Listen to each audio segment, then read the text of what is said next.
Dikirim. Hari ini kalian akan belajar sama Bapak ya. Tapi nama Bapak Robi Kayu Kurniawan, dipanggil Pak Robi.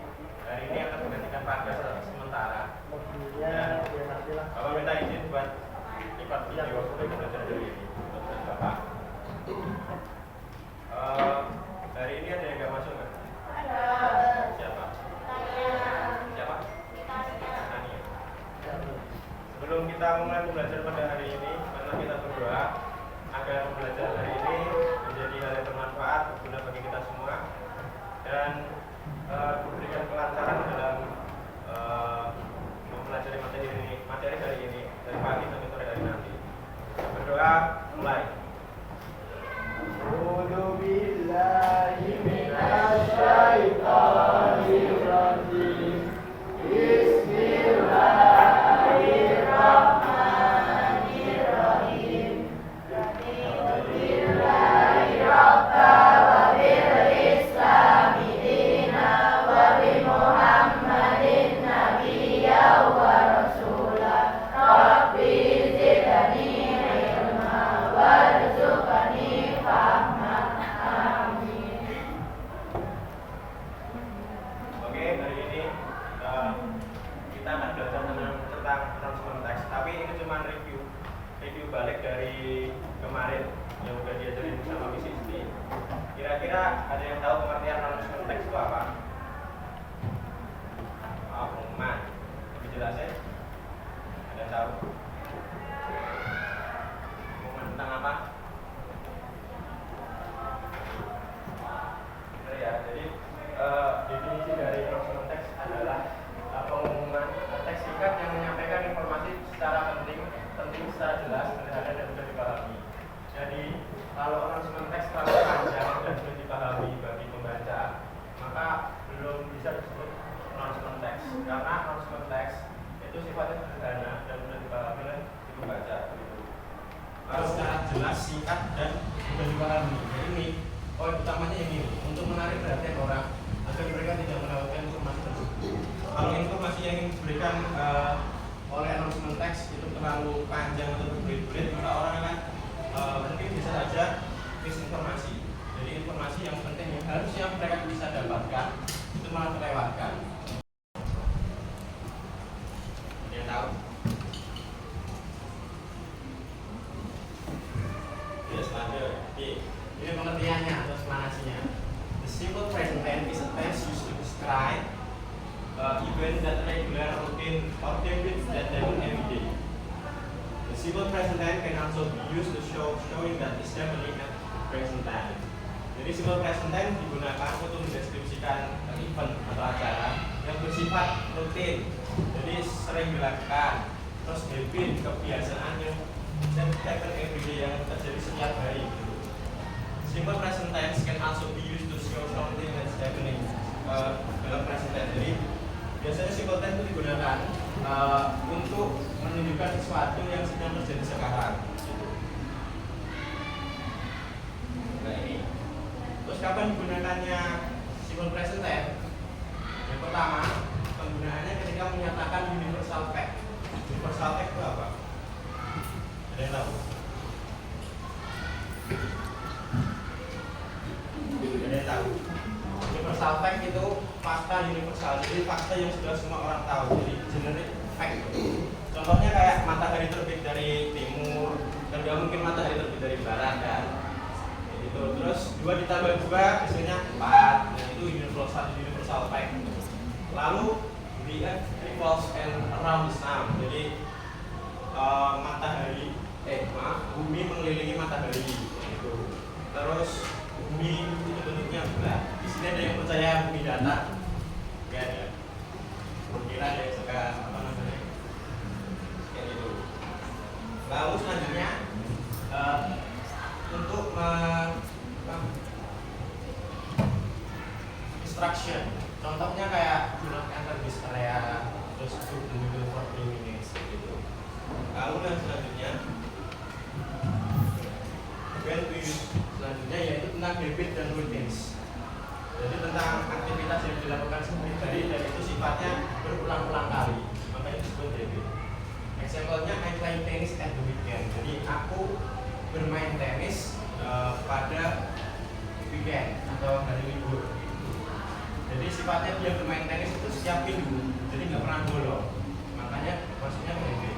Lalu yang kedua, my dad wash his car every Sunday. Jadi ayahku mencuci mobilnya setiap hari Sunday. Gitu. Lalu yang selanjutnya itu fixed schedule. Apa sih fixed schedule? Ada yang tahu? Schedule itu apa? Ada yang tahu? Jadwal tetap. Jadi contohnya kayak train leave at 11 PM. Jadi kereta akan berangkat jam 11 pagi. Lalu yang kedua, the show start at 7 PM. Jadi pertunjukannya kan dimulai pada jam 7 malam. Pak, apa sih bedanya habit sama fixed schedule? Ada yang tahu bedanya? Ada yang tahu nggak bedanya, Pak?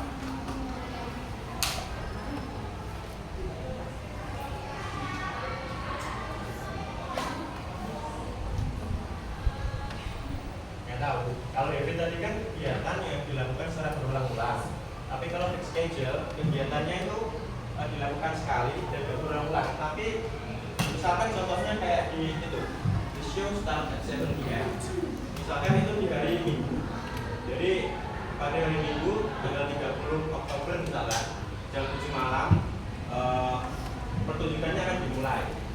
Itu tuh maksudnya ke fixed schedule. Kenapa? Karena itu belum tentu nanti tanggal 30 Oktober hari Minggu jam 7 malam akan dilakukan lagi. Itu bedanya. Kita masuk ke rumus. Pertama kita akan membahas tentang kosinus S atau S. Kalau misalkan D di I, maka betul ya S. Jadi harus ditambahin S. Makanya I di sini right-nya itu nggak ditambahin S. Jadi cuma kembali ke per 1, jadi pakai per 1 aja. Tambahin S sama S. Lalu lanjut yang kedua. Yang kedua itu tentang negative sentence.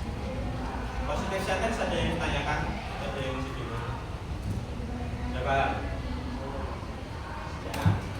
Yang kedua negative sentence. Masih baca. Okay. Plus 2 plus not plus 3 1.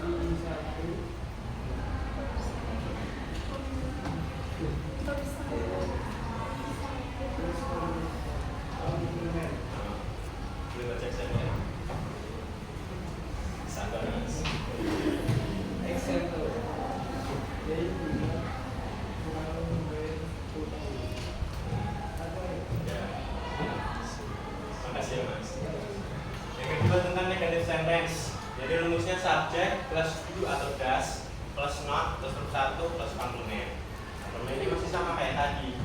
Terus masuk ke example. They do not know where to go. Jadi ini subjeknya yang mana? Terus di situ kenapa pakai do? Kenapa nggak pakai does?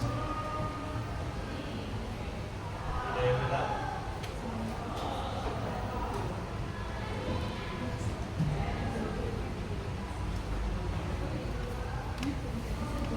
Ada yang tahu kenapa pakai do nggak pakai does? Ada yang lain? Benar nggak? Sama ya. Wes, ayo lanjutan. Kenapa disitu pakai do? Karena kalau subjek orang yang tidak menggunakan she itu pakainya does. Tapi kalau Dewi Ayu dia pakainya do. Maka disitu they kenapa pakai do?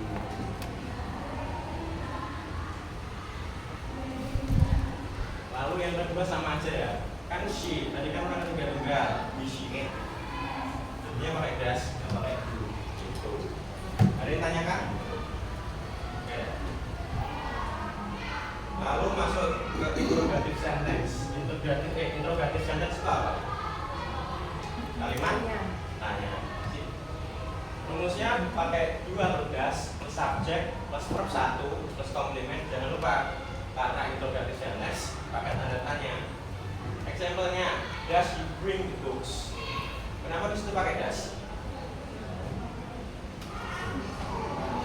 Apa? Kenapa pakai does?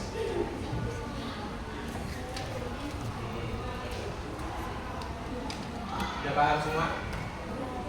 Udah? Ya. Sekarang Bapak minta tolong ya, buat kelompoknya satu baris saja.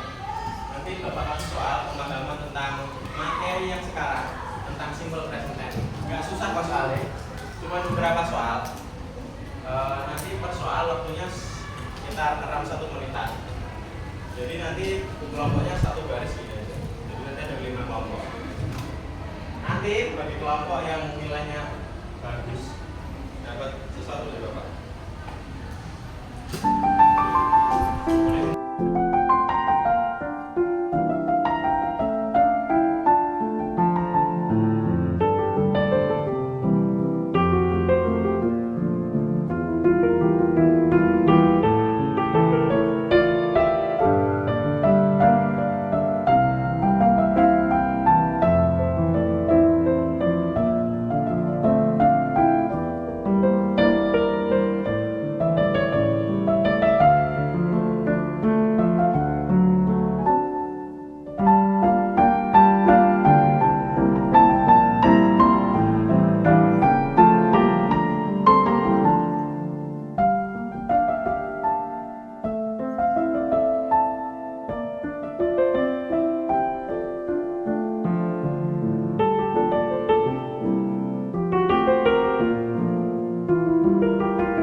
Kita udah belajar apa? Simple present tense.